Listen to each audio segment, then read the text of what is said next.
एक महत्त्वाची बातमी, काँग्रेसचं शिष्टमंडळ आणि निवडणूक आयोगाची बैठक संपलेली आहे। दिल्लीतील निवडणूक आयोगाच्या कार्यालयात ही बैठक झालेली होती।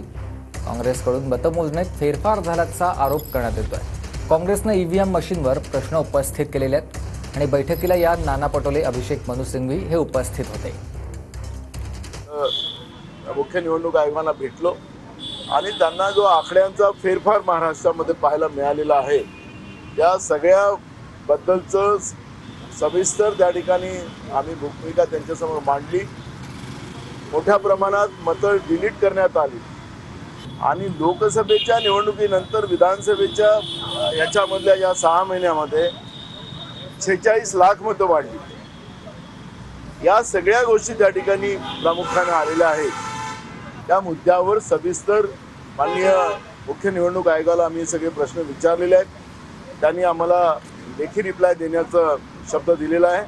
त्यांचा लेखी रिप्लाय आल्यानंतर पुढची भूमिका काँग्रेस पक्ष त्या ठिकाणी घेणार आहे।